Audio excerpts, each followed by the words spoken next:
आज के इस अजीमुश्शान जलसे आम के सदर आली जनाब शेख रशीद साहब, जुमूद शिकन शोला फगन बजात खुद अंजुमन, हरदिल अजीज एमएलए आसिफ शेख रशीद साहब, मंच पर मौजूद कांग्रेस पार्टी के तमाम ओहदेदारान, कॉर्पोरेटर्स, बुजुर्गों, नौजवान साथियों और माँ और बहनों, राज इंदौरी ने कहा था कि आंख में पानी रखो, होठों पे चिंगारी रखो। आंख में पानी रखो, होठों पे चिंगारी रखो, जिंदा रहना है तो तरकीबें बहुत सारी रखो। राह के पत्थर से बढ़कर कुछ नहीं है मंजिलें, रास्ते आवाज देते हैं सफर जारी रखो। हाज़रीन मजलिस, पार्लियामेंट इलेक्शन आ चुका है। हमें इस बात की खुशी है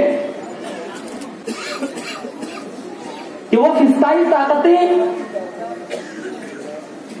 हिटलर और मुसोलिनी के दिमाग के लोग, वो लोग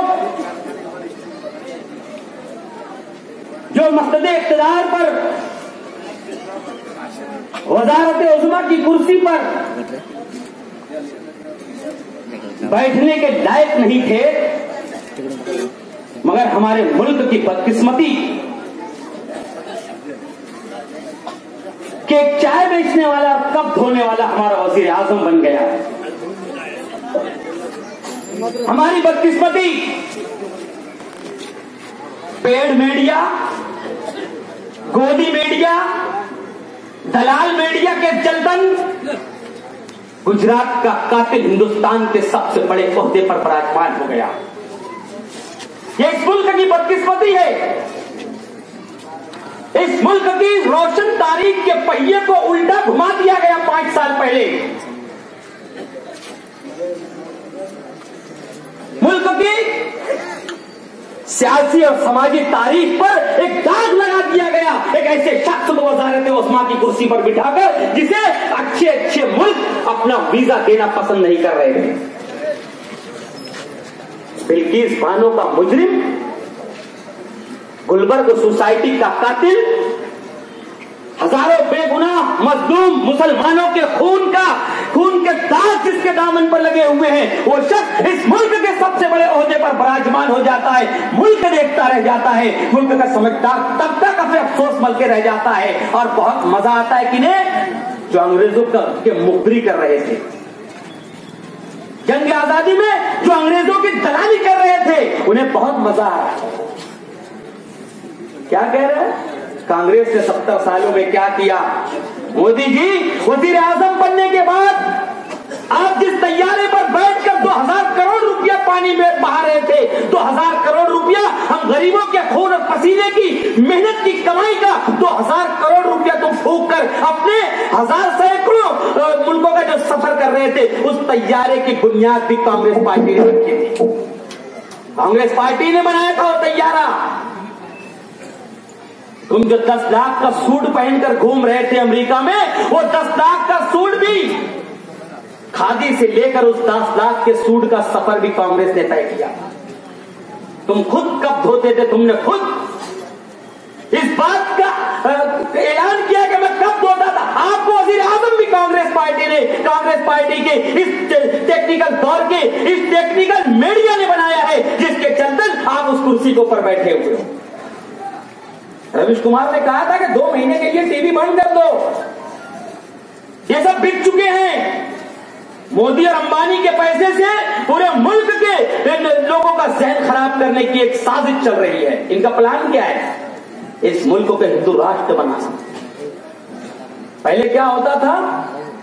या तो जनता दल की हुकूमत होती थी या तो कांग्रेस की हुकूमत होती थी।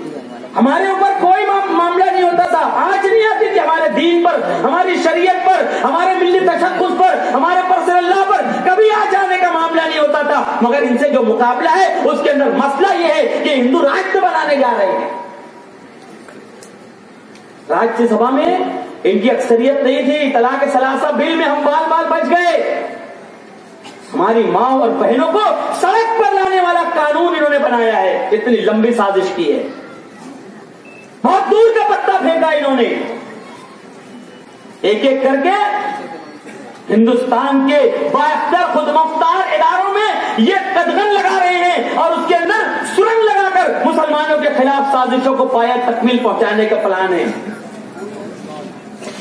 आईबी के अंदर प्लानिंग, खुद मुख्तार बैंक, रिजर्व बैंक का 28,000 करोड़ रुपया खा गए, जो इस मुल्क की आजादी के बाद से आज तक उस रिजर्व फंड को कांग्रेस ने कभी हाथ नहीं लगाया, उसको भी मोदी जी रिजर्व बैंक के ऊपर इस तरीके से उन्होंने अत्याचार किया, रिजर्व बैंक के अंदर ऐसी मुदाखलत की, उसको भी खा गए 28,000 करोड़ रुपया। अच्छे दिन आएंगे, ये अच्छे दिन है इनके। 342 रुपए का सिलेंडर 942 रुपए का हो गया, ये अच्छे दिन है इनके। 45 रुपये का पेट्रोल 90 रुपये का हो गया, ये इनके अच्छे दिन है। और क्या कह रहे हैं कि अब शायद ये आखिरी इलेक्शन हो, इसके बाद कभी इलेक्शन का मौका नहीं आएगा। मोदी जी याद रखना, सेकुलरिज्म इस मुल्क की रगों के अंदर, इस मुल्क की जड़ों के अंदर, इस मुल्क की बुनियाद के अंदर सेकुलरिज्म है। आपके नापाक मंसूबे कभी कामयाब नहीं हो सकते, चाहे पूरी आरएसएस लग जाए, चाहे मोदी मीडिया लग जाए, दलाल मीडिया लग जाए, कभी भी इस मुल्क की गंगा जमनी तहजीब को कभी भी तुम नुकसान नहीं पहुंचा सकते। उसका सबूत मध्य प्रदेश। क्या वो मध्य प्रदेश में शिवराज पाटिल की हुकूमत चली गई, शिवराज चौहान की हुकूमत चली गई, कमलनाथ कांग्रेस के वजीर आला आज बैठे हुए हैं।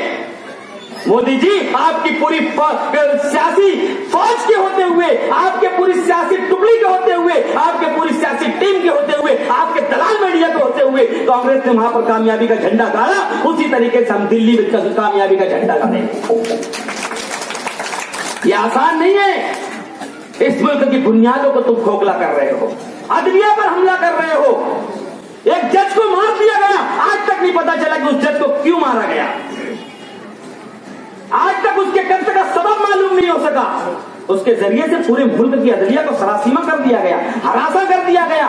सुप्रीम कोर्ट के 5 जज आकर बोल रहे कि सब कुछ कहना चाहिए, क्या वो अच्छा नहीं चल रहा है अदलिया के अंदर। अदलिया के अंदर भी काली करने का काम मोदी जी और उनकी टीम, अमित शाह की टीम कर रही है, जिसको कभी कांग्रेस ने हाथ नहीं लगाया। अभी अबूसर भाई बोल रहे थे कि जवाहर भाटा देख लो फिल्म और बाहुबली देख लो मोदी जी, आपको समझ में आ जाएगा कि हिंदुस्तान ने कहां से कहां तक तरक्की की है। सैटेलाइट को मारकर गिरा दिया गया और मोदी जी कह रहे कि हमारा कारनामा है। आपका क्या कारनामा है? आप तो अभी अभी आए हो, आप तो अभी अभी आए हो। आपको तो सरदार पटेल का मुजस्समा बनाने के लिए चीन जाना पड़ा था। आप क्या उखाड़ोगे, आप क्या करोगे?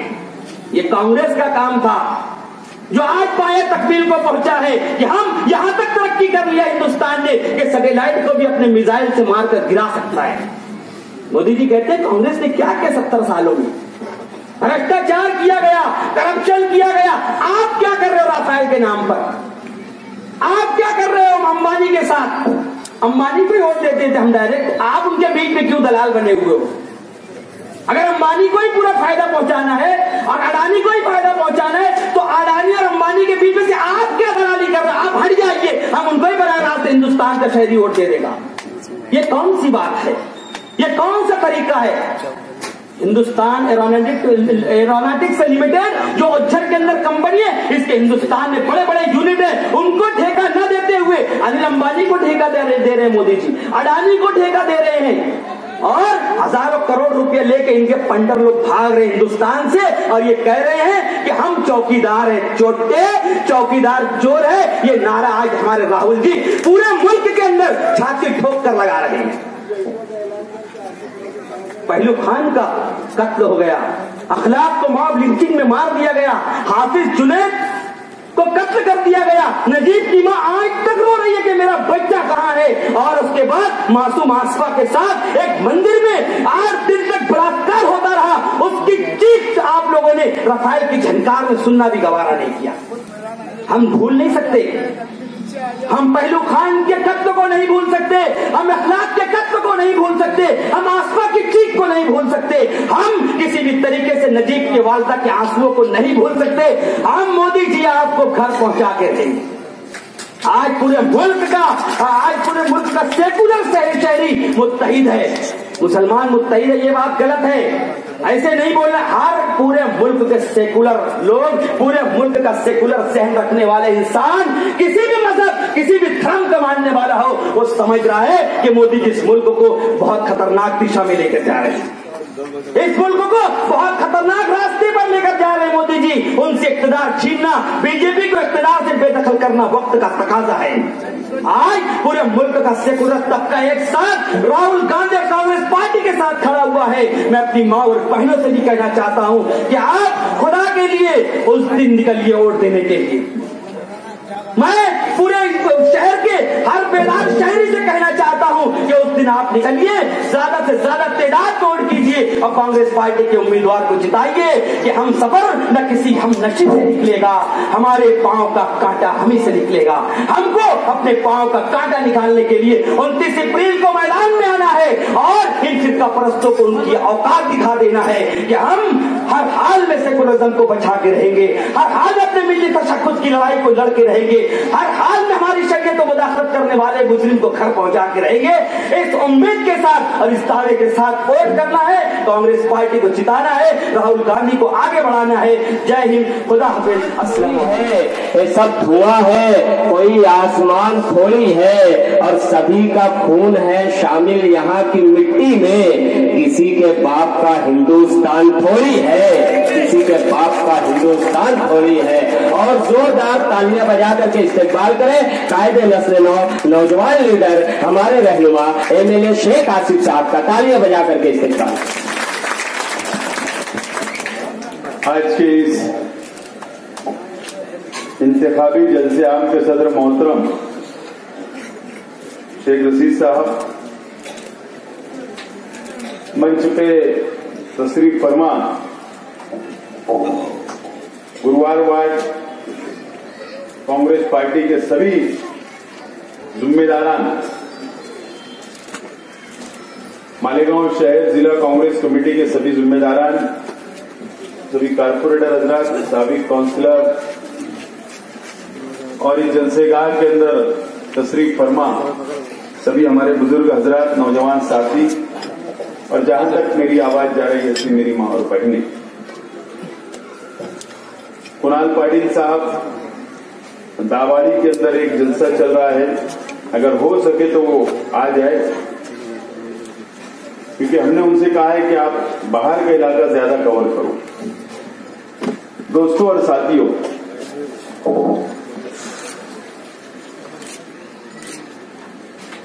कई मेरे साथी मुझको मिले और कहा कि मुकामी सियासत के ऊपर कुछ तबसरा करना चाहिए, आप कुछ बोलो। मैंने उनसे कहा कि 9 तारीख तक मैंने रोजा रखा हूं,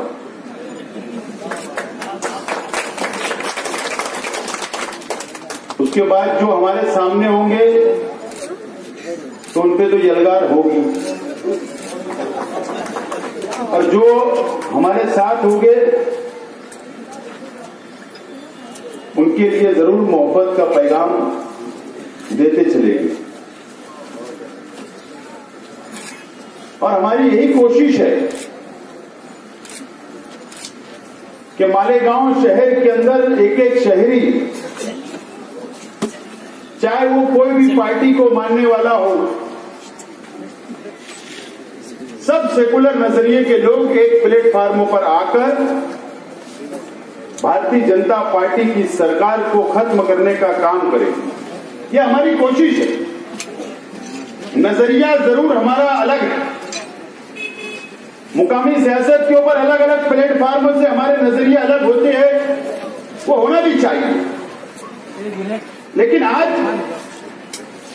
इस मुल्क के अंदर जो भारतीय जनता पार्टी की सरकार है, उस सरकार को खत्म करने का काम हम सब लोगों को मिलकर करने की जरूरत है।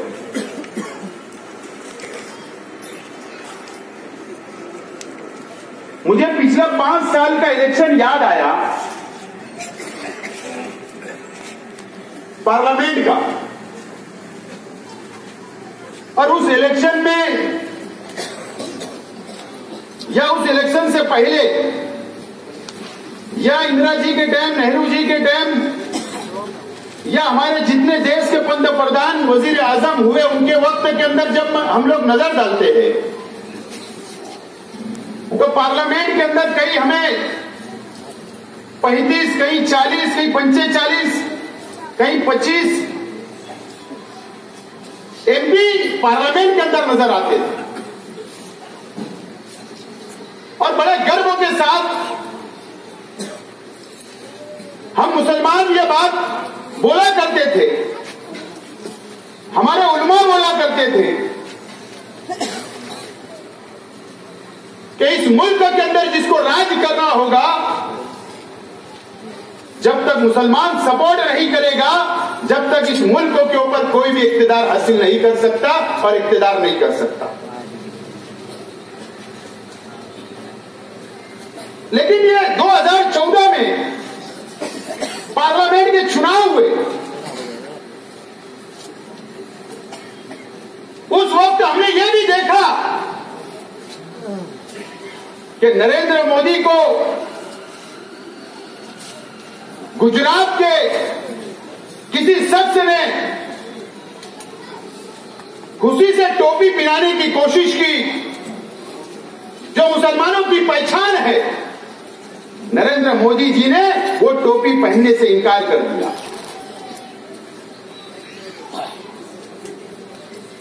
और मीडिया ने उसको बहुत बताया, बहुत फ्लैश किया और एक मैसेज देने की कोशिश नरेंद्र मोदी जी ने की कि मुझको सिर्फ मुसलमान छोड़कर सब चलेंगे लेकिन मुसलमान नहीं चलेंगे, ये मैसेज देने की उन्होंने कोशिश की।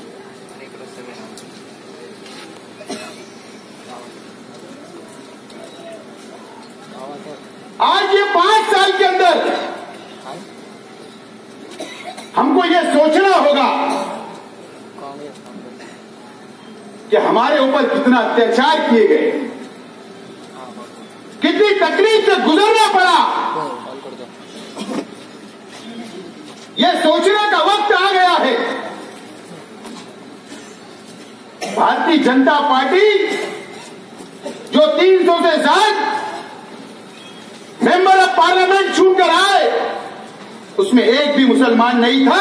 हमारे मुसलमानों के बिगड़ हुकूमत चल रही है। महाराष्ट्र की हुकूमत ना बीजेपी की ना शिवसेना के अंदर कोई भी एक एमएलए मुसलमान चुनकर नहीं आया। मुसलमानों के बिगड़ हुकूमत चल रही है। हमारी अहमियत कम हो चुकी है और यही वजह इस 5 साल के अंदर अगर मुसलमानों को तकलीफ इस मुल्क के अंदर दी गई तो हमारी अहमियत खत्म हो चुकी है। और उसकी वजह यही है कि मुसलमान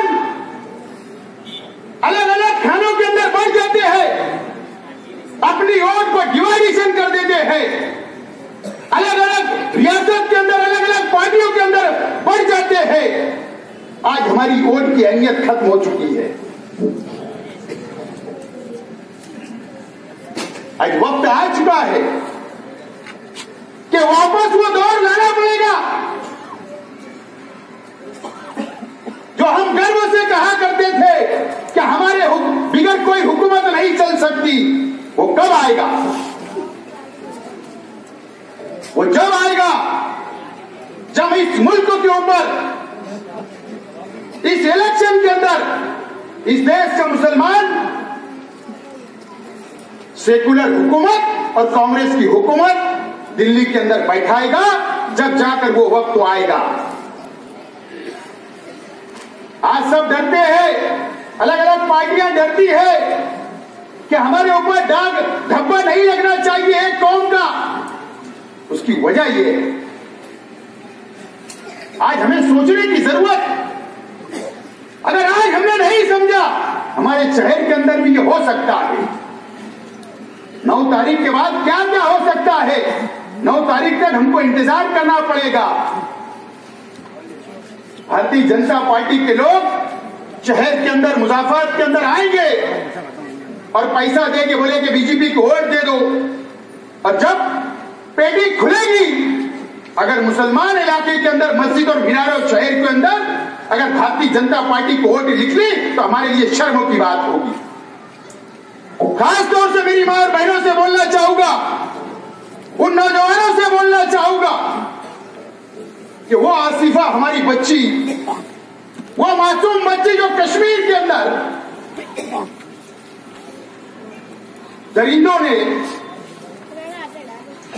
विश्व हिंदू परिषद के लोगों ने, बजरंग दल के लोगों ने एक मंदिर के अंदर उसका बलात्कार कर दिया और उसकी जान ले ली, उसको भी हमको नजर के सामने रखना होगा, भूलना नहीं होगा।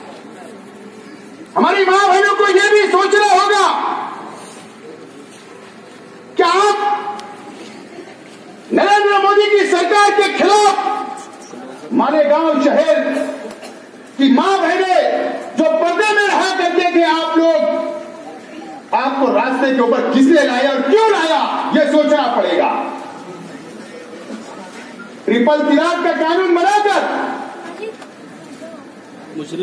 हमारे भाइयों को जेल में डालने की साजिश यही सरकार ने रची, शरीयत के अंदर मुदाखलत करने का काम किया।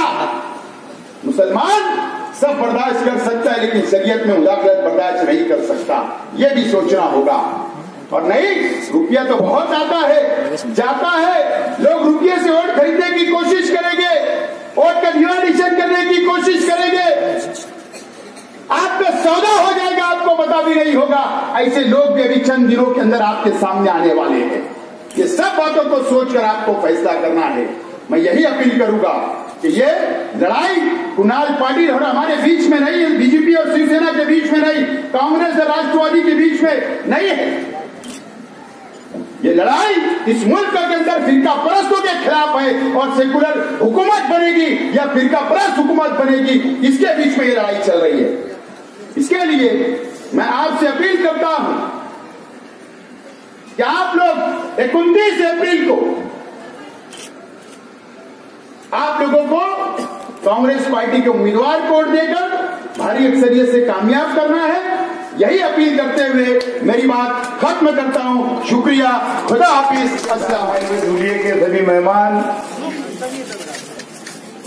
इस जलसागाह के अंदर आए हुए सभी बुजुर्गों, दोस्तों, नौजवान साथियों और तमाम मेरी माँ और बहनें जो घर में बैठ करके हमारी बातों को सुन रही है,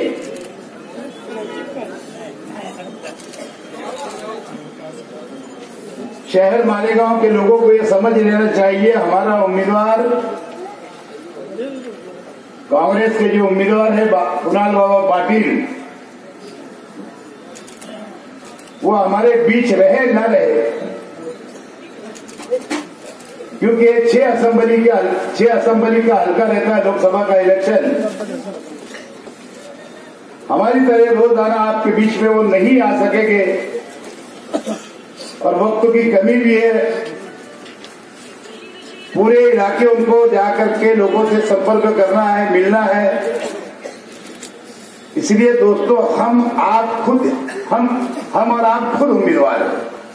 हम सब कुणाल बाबा कांग्रेस के उम्मीदवार है, ये समझ करके हमको आपको उनका और कांग्रेस पार्टी का इलेक्शन लड़ना है। दोस्तों, सही मानों में ये पार्लियामेंट का इलेक्शन, उससे पहले अभी आसिफ भाई आप लोगों के सामने अपनी बातें रख रहे थे।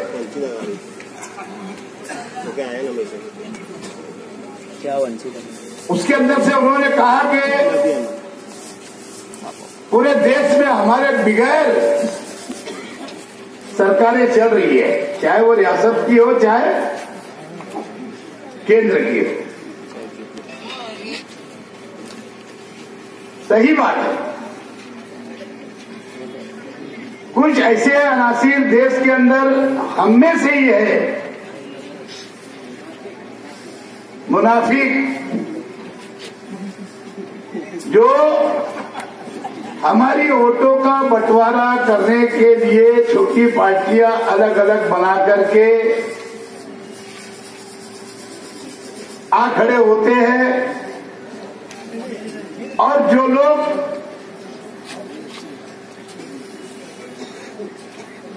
आज के प्राइम मिनिस्टर को इतना बुरा बुरा बोलते हैं हिंदू भाइयों के इलाकों में जाकर कि जो सेकुलर हिंदू भाई है उसका भी जहन खराब हो जाता है और वो उनके तरफ रागीब हो जाता है सामने वालों की तरफ।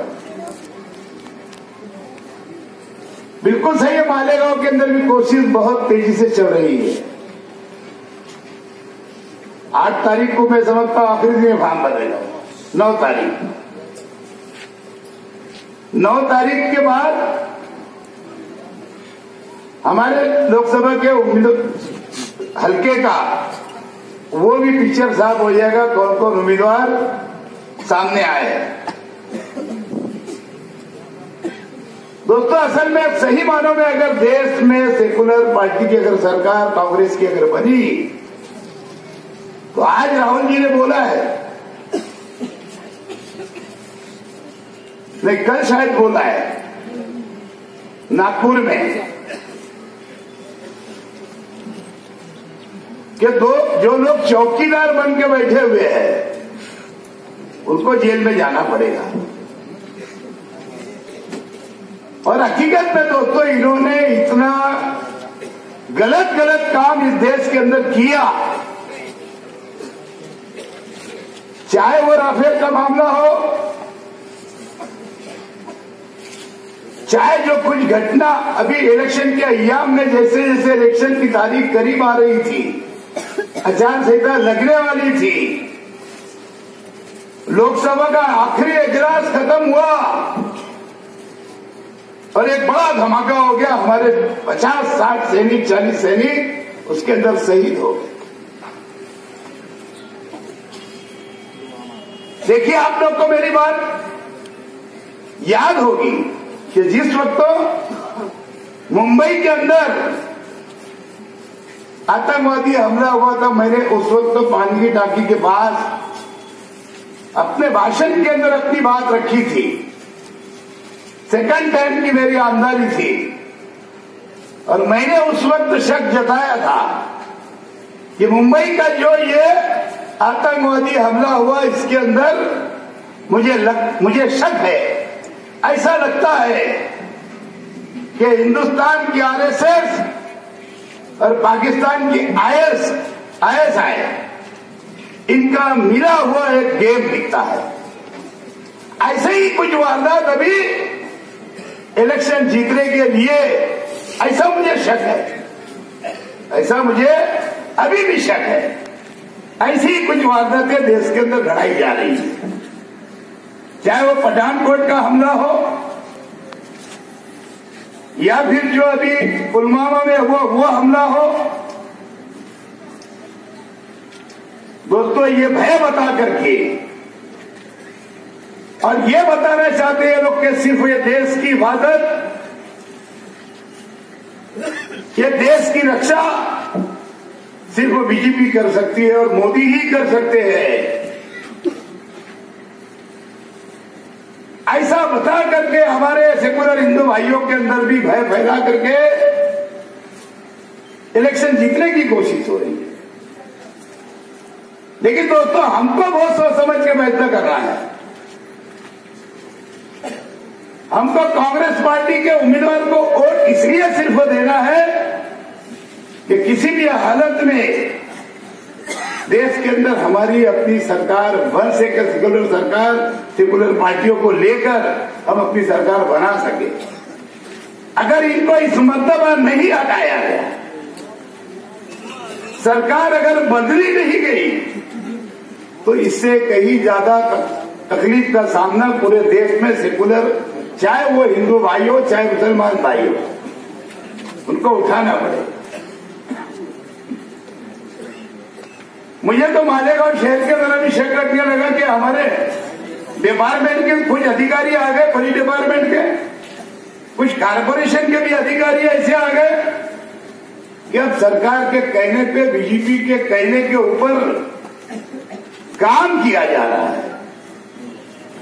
मैंने बहुत ज्यादा असल में भाषण करता नहीं हूं, मेरा मकसद पुलिस के खिलाफ बोलना नहीं है, बोलता जरूर हो, लेकिन अभी जो 2-3 दिन पहले मालेगांव क्षेत्र के अंदर जो हड्डी कारखाने का अतिक्रमण हटाया गया, पुलिस बंदोबस्त हम कारपोरेशन के लोग मांग रहे हैं कि जो शिफ्टिंग हमारा चल रहा है, ICTT का शिफ्टिंग चल रहा है, वहां के लोगों को उठा करके आपको सिर्फ 6-8 पुलिस देना, हम कारपोरेशन पैसा भी देने तैयार है। उर्दू घर के पास का अतिक्रमण उठाने के लिए पुलिस बंदोबस्त मांगा जा रहा है, लेकिन पुलिस अधिकारी हमारे यहाँ के एडिशनल एसपी साहब बड़े ईमानदार, बड़े सेकुलर बनते हैं, वो हमको बंदोबस्त नहीं देते। ना जाने कौन से बीजेपी के मंत्री का फोन आता एक माहौल बनाने के लिए कि एक हड्डी कारखाने को हड्डी कारखाने जाकर के तोड़ दिए जाए, ताकि अपोजिशन के लोग, बीजेपी के लोग हमारे खिलाफ, हमारे उम्मीदवार के माहौल बनाया जाए कि देखो मालेगांव के मुसलमान कितना गौवंश यहाँ पे करते हैं, कितना उनका कत्ल किया जाता है, ये मैसेज देने की कोशिश हुई। हमने बंदोबस्त मांगा, कारपोरेशन के अधिकारियों ने तो नहीं मिला, लेकिन पुलिस डिपार्टमेंट डायरेक्ट वहां जाके अतिक्रमण करता है, और हमारे कारपोरेशन के अधिकारी, डिप्टी कमिश्नर और कई अधिकारी वहां जाकर के उनकी मदद करते हैं और बिना नोटिस का अतिक्रमण निकालते हैं। ठीक है, आज इलेक्शन है, एडिशनल साहब से बोलता हूं कि ऐसा काम अब दोबारा ना करे, किसी के प्रेशर में, दबाव में आकर कारोबारी लोगों के साथ में, अल्पसंख्यक के लोगों के साथ में नाइंसाफी आप ना करें, और ये बीजेपी को मदद करने की कोशिश ना किया जाए। वैसे तो हमने कंप्लेन, जिन लोगों का टूटा है उन्होंने तो वहां पे कंप्लेन दिया इलेक्शन कमिश्नर के पास अधिकारियों के खिलाफ। आगे अगर होगा ऐसा कुछ, और अगर लैंड ऑर्डर खराब होगा, तो इसके जवाबदार यहाँ के एडिशनल एसपी, यहाँ के कारपोरेशन के कमिश्नर और डिप्टी कमिश्नर होंगे। दोस्तों, ये 29 अप्रैल को जो होने वाले जो इलेक्शन है, किसी भी हालत में, हमारे उलमाए कराम ने भी 2 लोगों ने बोला, सभी लोग ने गुजारिश की कि किसी भी हालत में हमको घर से निकल के, किसी भी हालत में, कितनी भी धूप हो, यकीनन बहुत धूप है आजकल, लेकिन मालेगांव लोग तो वैसे भी आदत पड़ी ही आती है, क्योंकि हर साल अब गर्मी के महीने के अंदर काफी गर्मी पड़ने लगी है, और अब हमको भी वो आदत हो गई। तो हमको ये ना देखते हुए घर से, मैं तो समझता हूं कि पूरी स्लीप लेके, माँ बहनों को साथ लेके, बहू बेटियों को साथ लेके, कोई लेने आपको आए ना आए, कोई बुलाने आए ना आए, जरूर आप लोग वोट देने जाएंगे। आप लोगों के घर तक स्लिप पहुंचा दी जाएगी। अरे एक मतलब आज एक नया गेम भी उसके अंदर देखने में आ रहा है, जो यादें अभी निकल के आई है पार्लियामेंट की, वोट की बहुत बिखराट हुई है उसके अंदर। जाफरनगर क्यों नए इस्लामपुर में, नए इस्लामपुर क्यों जाफरनगर में, ये जानबूझ करके आपका हमारा वोट परसेंटेज घटे, ये कोशिश की गई है, जो मैंने मालूमात दिया हूं अभी। दोस्तों, जानबूझ करके ऐसी फलानी बीजेपी वालों की है देश भर में, और खासतौर से जहां मुसलमानों की तादाद है, जहां मुसलमानों के जरिए सीट चुन करके आ सकती है, वहां जानबूझ करके अलग अलग हथकंडे अपनाए जा रहे हैं। और इसीलिए हमको बहुत सोच समझ के फैसला करना है। हर 5 साल के अंदर इलेक्शन आता है, असेंबली भी अभी आएगा, उसके बाद इलेक्शन जो टाइम है, तारीख है, आते रहते हैं। लेकिन इस मर्तबा हमको किसी भी हालत में भारी अक्सरियत से मालेगांव के अंदर से हमारे उम्मीदवार को पिछले 5 साल में 1,33,000 कुछ वोट मिली थी। मैंने फतेह मैदान के जलसे में भी आप लोगों से हामी भरवाई कि इस मरतबा कम से कम हमको 1,33,000 की मैंने बोला था 2,33,000 वोट मिलना चाहिए और हम दिला सकते हैं, क्योंकि मालेगांव हल्के के अंदर 3 लाख वोट आज मालेगांव शहर की हो गई है असेंबली हल्के में। दोस्तों यही गुजारिश करने के लिए कुणाल बाबा पाटिल की ओर से और राहुल गांधी की ओर से, आज प्रियंका गांधी भी, आज मैं समझता हूं हाँ कौन से शहर में अभी प्रियंका गांधी, हाँ गाजियाबाद में, मैं न्यूज में देख रहा था, वो बताते एक जगह इधर मोदी को बताते रहते और एक तरफ हमारी प्रियंका गांधी को बता रहे। प्रियंका गांधी जो उनकी जो रोड शो था अल्हम्दुलिल्लाह माशाल्लाह बहुत अच्छा है और मैं समझता हूं कि हमारे दोनों ही लीडर राहुल जी और प्रियंका जी, ये दोनों बहन भाई मिलकर के जरूर मोदी जी की, बीजेपी का, आरएसएस का इस देश से सफाया करेंगे और आने वाले वक्तों के अंदर 23 मई को जब निकाल लगेगा तो मैं समझता हूं कि जो मीडिया वाले जो पॉलिसी अपना है, जो चापलूसी कर रहे पैसा लेकर के देश भर में, वो भी उनके चौकन्ने रह जाएंगे और सेकुलर पार्टी की सरकार इंशाल्लाह इस मरतबा बन के रहेगी। आपकी और हमारी जीत होगी। यही आप लोग से मुझे गुजारिश करना थी। आप लोगों से फिर बोलना है कि पिछले आने वाले जुमा को सलाम चाचा रोड के ऊपर जलसा होगा। यही आप लोग से गुजारिश है।